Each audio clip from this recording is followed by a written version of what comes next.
Dia setelah meninggal sakit itu 7 hari setelah meninggal itu masih suka menampakkan. Oh, jadi bergentayangan. Iya, boleh dibilang begitu. Tetangga suka cerita, suka melihat bahwa ranikem, itu namanya ranikem kan, di pohon beringin itu suka nyisir. Begitu sampai udah mau ke kampung kan ada tempat penggilingan padi tuh. Emang di situ juga terkenal angker juga. Iya. Terkenal angker. Saya agak dari jauh itu kayak udah, itu apa ya di atas kok kayak kain putih gitu loh. Kain putih melayang, saya bilang gitu kan. Astagfirullah. Saya bilang, ya Allah, ini apa ya? Dalam hati saya gitu. Cuman saya nggak ngomong sama ponakan saya yang bawa motornya, saya bonceng kan di belakang.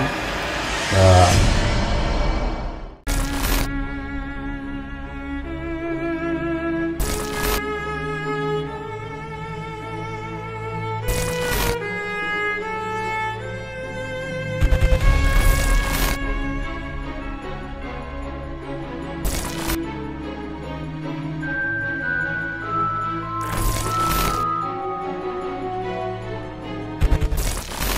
Assalamualaikum warahmatullahi wabarakatuh. Kembali lagi bareng gua Haris. Gimana kabar kalian semua? Semoga kabar kalian dalam keadaan sehat dan baik-baik aja.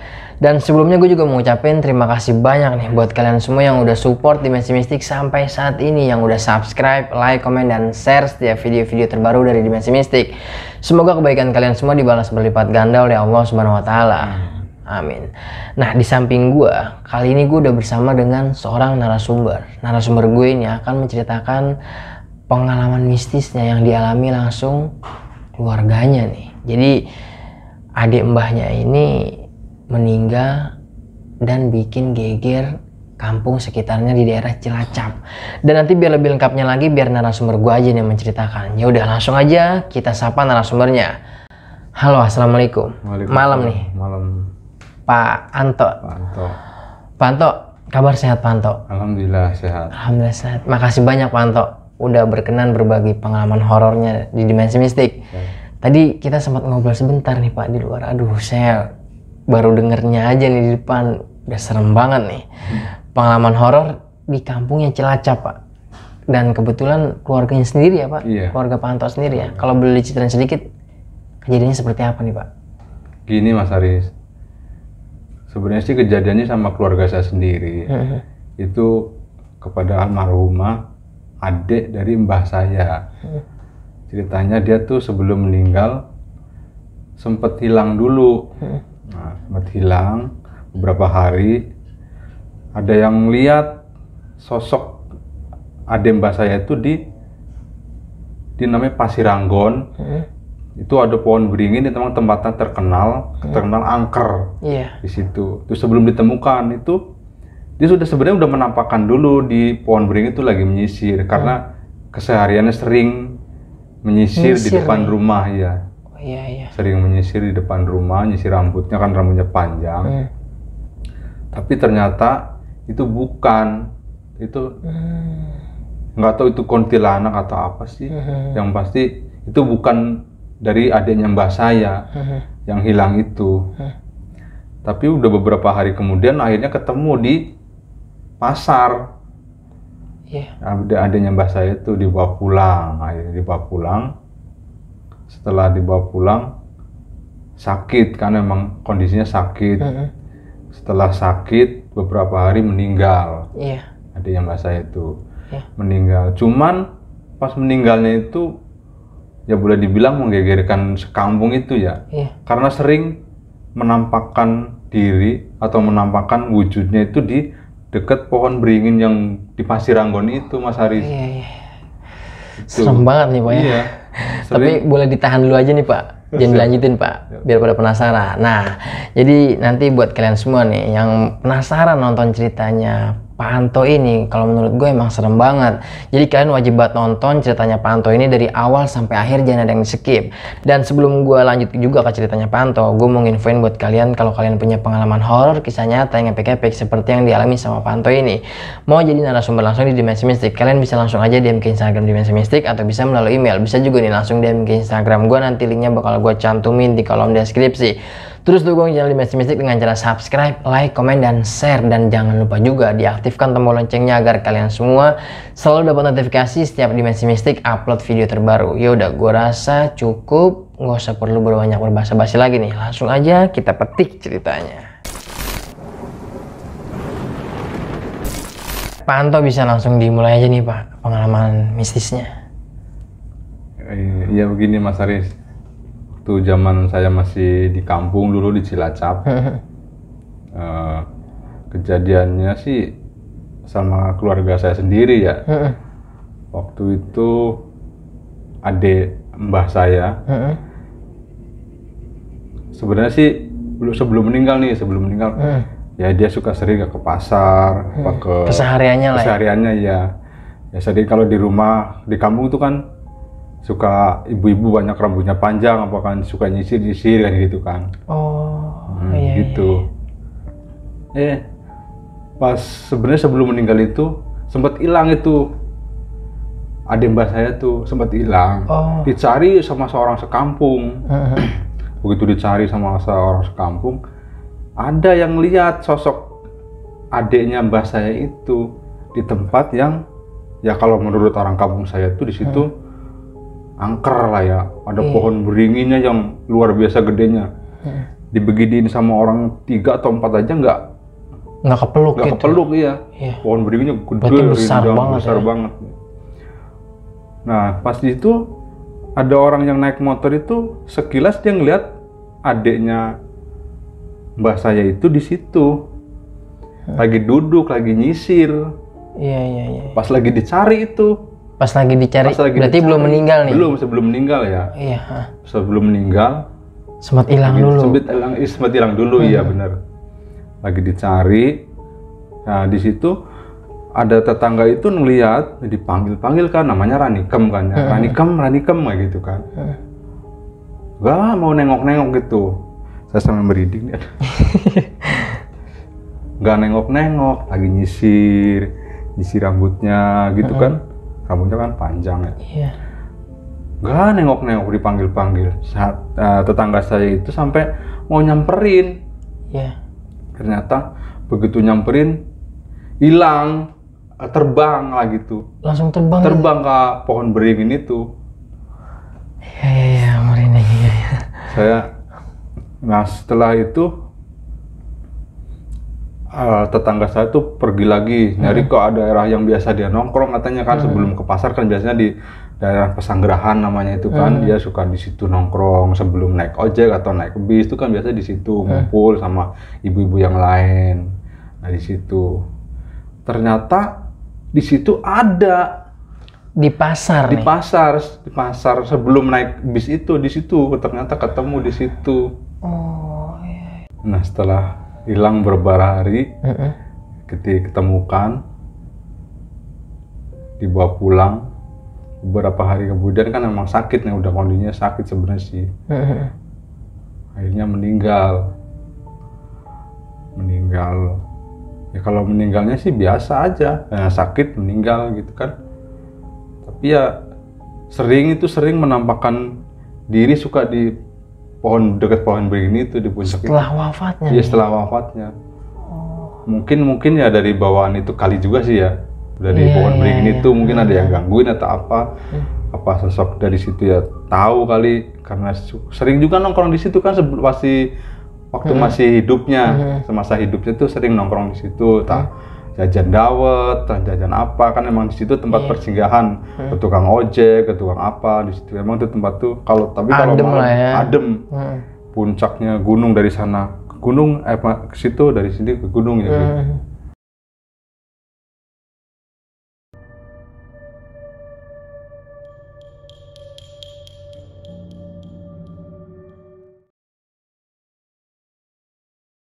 Ya setelah meninggal sakit itu 7 hari setelah meninggal itu masih suka menampakkan.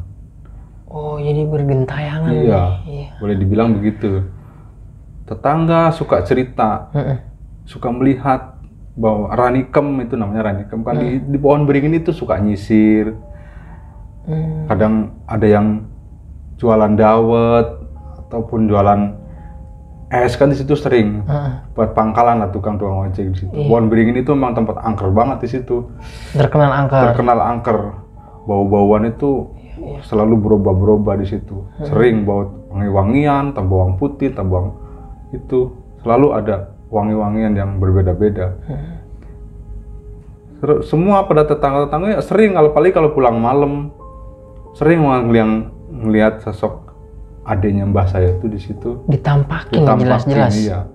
Rambutnya yang persis banget itu rambutnya lagi nyisir itu kan sering ngelihat di kampungnya kan, waktu lagi di depan rumah itu tuh kejadiannya tuh jadi persis sesuai dengan masa hidupnya masuk nyisir sama anaknya pas sama siapa gitu nyari kutu nyari apa gitu nyisir. Jadi nggak cuma satu tetangga nih Pak? Bukan, beberapa orang yang sering lihat seperti itu di pohon beringin itu. Ketika malam hari? Malam. Bahkan ada yang ngomongnya sore juga ada yang lihat. Sore udah mau maghrib ya. Sebelum maghrib itu kan biasanya kan orang dari sawah itu biasanya kalau udah mau maghrib baru pada pulang jalan kaki. Itu sering melihat kayak gitu. Ada orang lah beberapa yang suka melihat sebelum maghrib di pohon beringin itu di puncaknya Gunung Pasiranggon namanya. Namanya Gunung Pasiranggon. Dan sosoknya ini menampakannya sama nih Pak? Sama, nyisir. Emang selalu dia seringnya sih nyisir kalau di kampung itu di depan rumah itu selalu nyisir, seringnya nyisir gitu. Pokoknya diem aja tapi nyisir aja gitu? Diem aja tapi mukanya ke pohon beringin dia. Oh, tatapannya kosong gitu? Kosong ke pohon beringin. Iya. Nggak melihat mukanya gitu, nggak menampakkan mukanya tapi ya tahu kalau orang biasaan kayak gitu biasanya emang sosok si almarhum Ranikem selalu menampakkan seperti itu.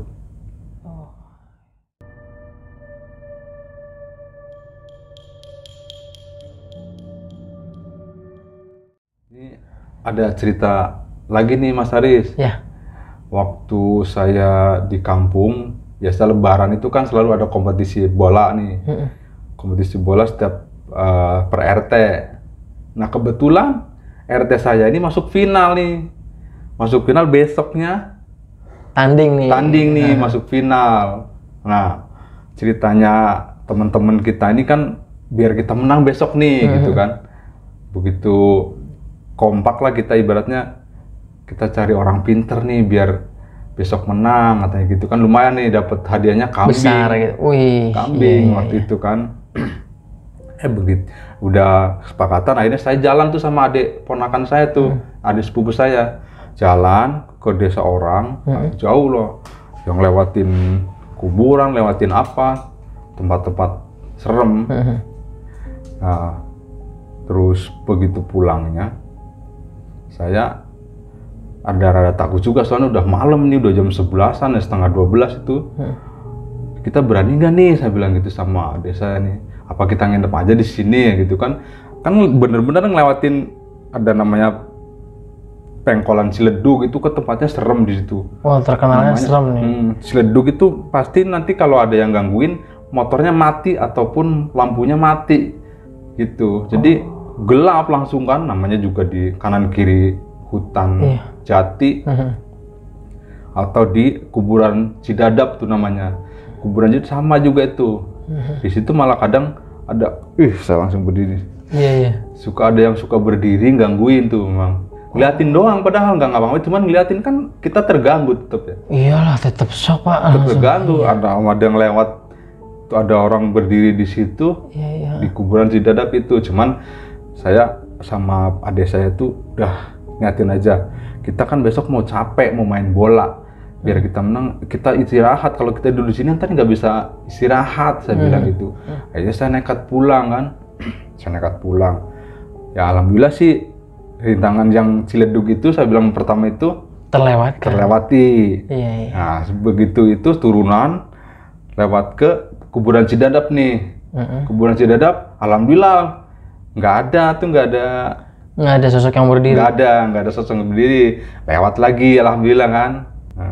Nah yang di Pasiranggon itu juga saya udah was-was juga. Di Pasiranggon itu yang tempat ada pohon beringin gede itu, saya pikir takut ada sosok lagi nih, ngeri, serem gitu kan. Alhamdulillah sih kelewat, nggak ada lagi. Saya turun dah tuh, turun namanya Cilandak, turun. Begitu hampir ke kampung, nyampe ke kampung itu kan udah malam ya. Perjalanan kan sejaman tuh dari desa yang saya cari orang pinter. Begitu nyampe udah mau ke kampung kan ada tempat penggilingan padi tuh. Emang di situ juga terkenal angker juga. Iya. Terkenal angker. Saya agak dari jauh itu kayak udah, itu apa ya di atas kok kayak kain putih gitu loh. Kain putih melayang, saya bilang gitu kan. Astagfirullah. Saya bilang, ya Allah ini apa ya? Dalam hati saya gitu. Cuman saya nggak ngomong sama keponakan saya yang bawa motornya, saya bonceng kan di belakang. Saya jalan aja terus, udah mendekat kok. Astagfirullahaladzim, ya Allah. Iya. Dalam hati saya langsung kuntilanak. Sosok kuntilanak? Kuntilanak. Iya. Di pohon bambu di atas genteng pabrik penggilingan padi itu, Mas. Mas Haris. Lagi goyang-goyang gitu di atas pohon bambu. Ya Allah. Saya takut. Saya langsung megangin adik sepupu saya itu kenceng banget. Dia bilang, kenapa Kang? Ya bahasa Jawa saya kan. Kenapa Kang? Gitu kan. Udah jalan aku gitu. Jalan. Jadi sepupunya nggak lihat. Adik sepupu saya nggak lihat. Saya bilang nggak lihat. Kalau mungkin lihat tuh dia bisa aja berhenti atau malah nggak ninggalin motor. Iya, ninggalin motor lari. Makanya saya udah jalan. Udah melaku bahasa Cilacap gitu. Akhirnya lewatin itu. Alhamdulillah sampai rumah. Saya cerita sama keponakan saya itu, adik saya itu. Miki karena apa sih Kang? Ya bahasa saya. Karena ketakutan. Ketakutan. Aku kan kenceng banget itunya. Jalan gitu. Anak apa sih Kang Miki? Ya Allah, Yud. Namanya Suyud kan.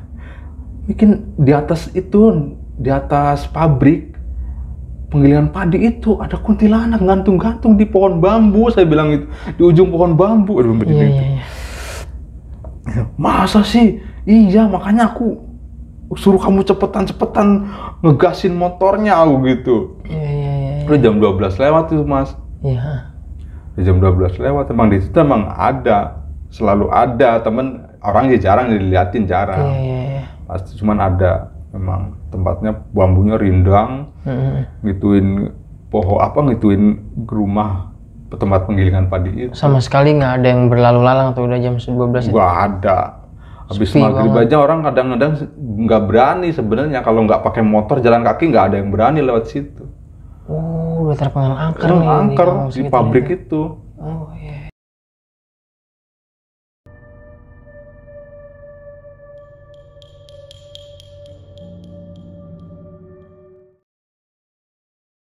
Ini juga masih ada cerita nih Mas Haris. Di kampung saya Cilacap. Itu saya waktu itu katanya sih masih kecil, saya masih digendong bapak saya. Habis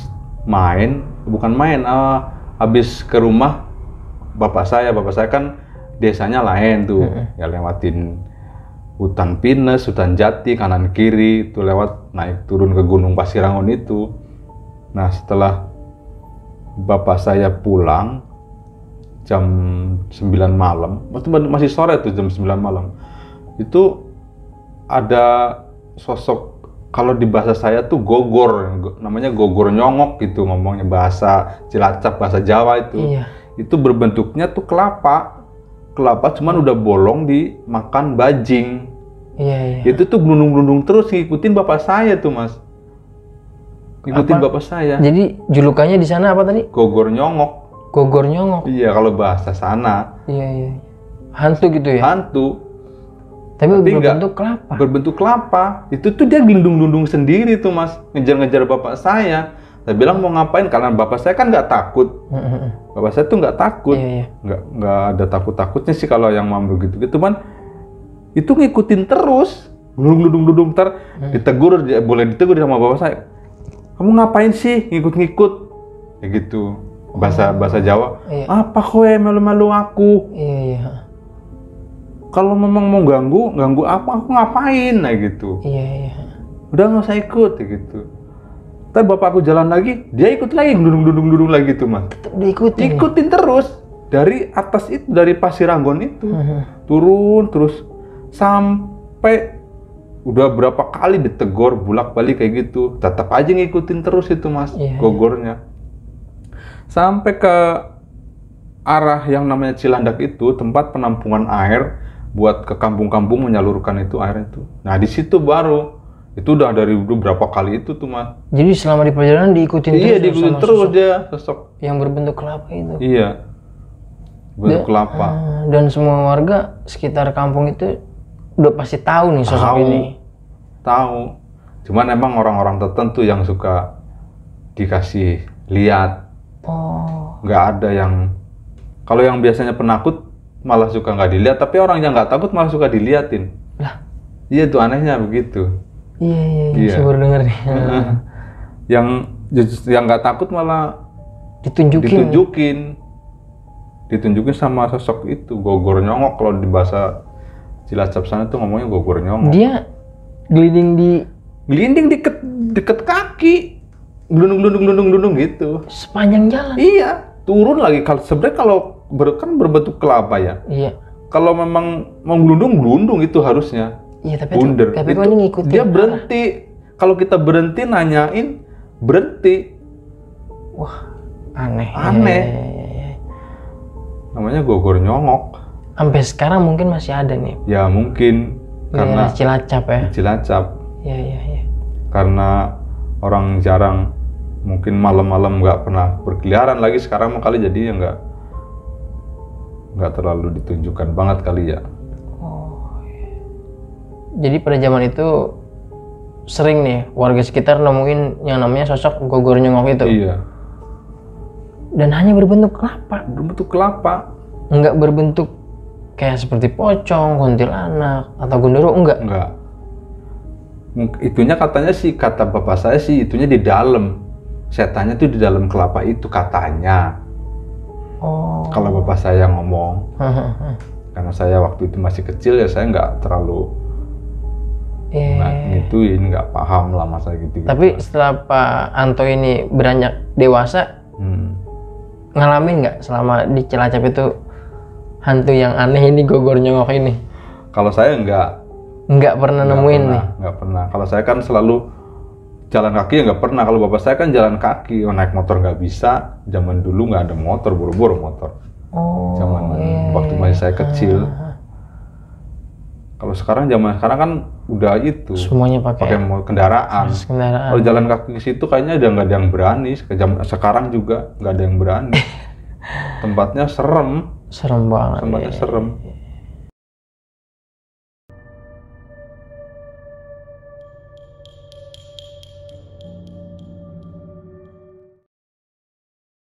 Ya menurut saya itu aja sih mas. Cerita pengalaman waktu saya di kampung yang adik mbah saya meninggal itu.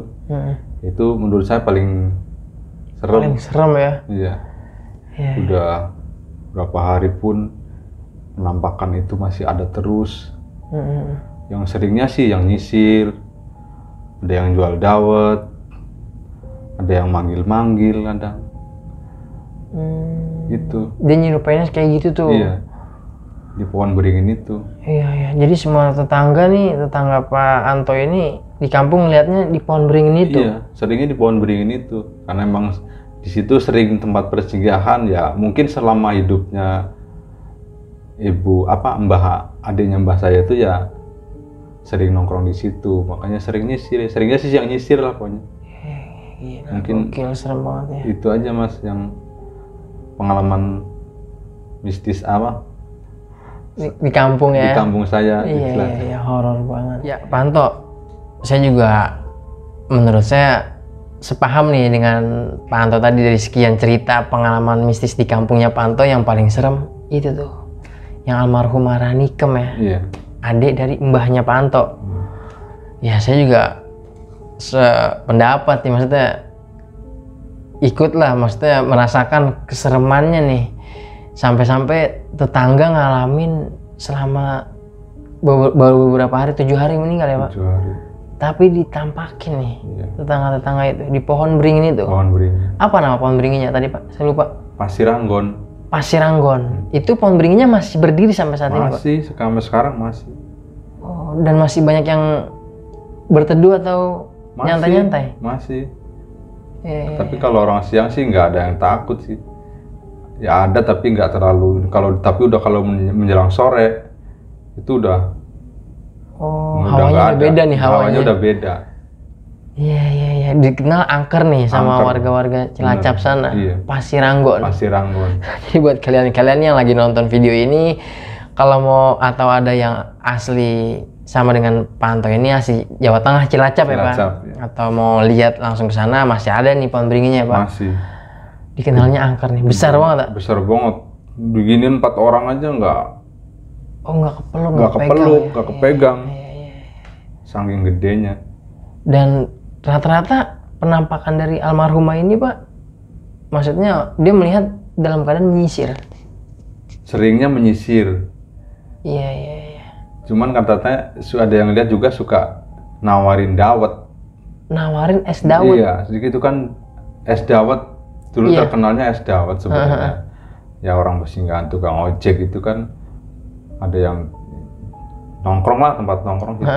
Yang jualannya es dawet. Iya, terus? Zaman dulu ya. Nah itu setelah meninggalnya itu, selain menyisir juga ada yang nawarin dawet gitu. Malam-malam. Dari sosok ini? Iya. Dawet teh mas gitu. Wah. Aduh. Dia nawarin kayak gitu? Iya. Tapi malam nih Pak ya, maksudnya? Malam. Yang seremnya sih yang ketika nampakin pas lagi nyisir nih Pak. Saya nggak ngebayangin nih.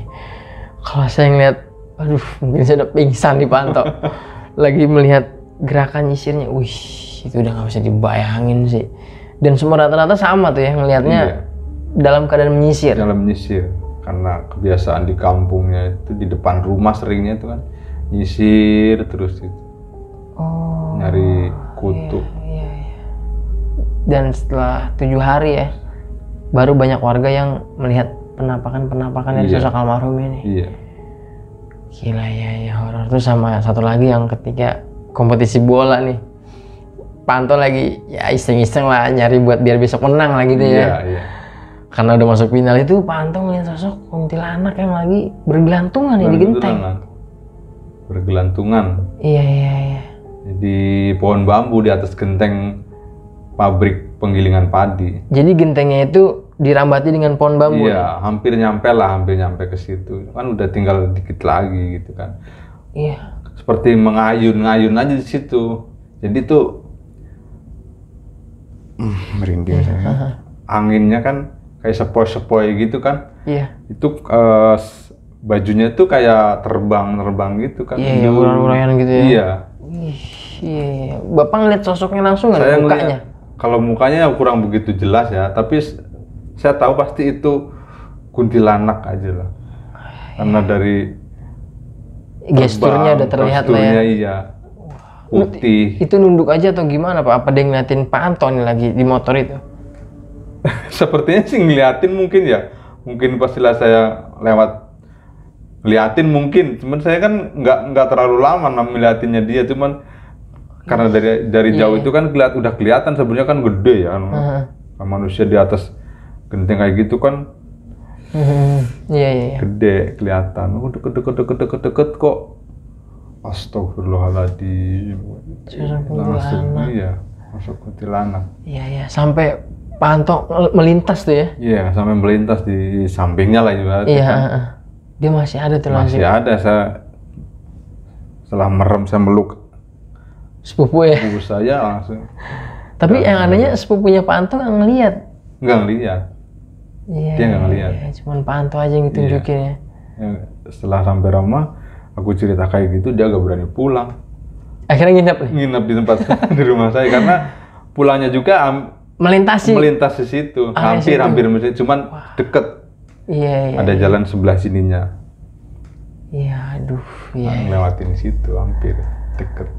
Gila, horor banget lah, gokil nih pengalaman-pengalaman yang diceritain sama Pak Anto ini.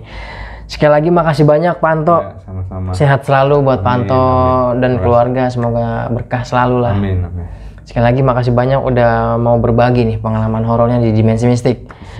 Nah, sekian nih pengalaman horor yang udah Pak Anto ceritain dari awal selama di kampungnya Cilacap, Jawa Tengah ya. Nah, jadi sebelum gue akhiri videonya, terima kasih banyak buat kalian yang udah nonton ceritanya Pak Anto ini dari awal sampai akhir, nggak ada yang di skip. Kalau di skip iklannya nggak apa-apa, tapi ditonton sampai akhir, makasih banyak. Tapi sebelum gue akhiri videonya ini, gue mau nginfoin lagi buat kalian kalau kalian punya pengalaman horor kisah nyata yang epic-epic seperti yang dialami sama Pak Anto ini yang ada di samping gue. Kalian menjadi narasumber langsung di Dimensi Mistik, ayo langsung aja nih kalian DM aja ke Instagram Dimensi Mistik atau bisa melalui email. Bisa juga nih langsung DM ke Instagram gue, nanti semua linknya bakal gue cantumin di kolom deskripsi. Terus dukung channel Dimensi Mistik dengan cara subscribe, like, komen, dan share biar gue makin semangat menghadirkan narasumber-narasumber yang punya pengalaman horor, kisah nyata yang epic-epic, mau itu di kampung seperti Pak Anto ini, mau dimanapun. Langsung aja DM ke Instagram Dimensi Mistik. Dan gue rasa cukup, gue sekian, gue Aris Dimensi Mistik pamit undur diri beserta Pak Anto. Wassalamualaikum warahmatullahi wabarakatuh. Ciao. Pak Anto, makasih banyak. Sama-sama.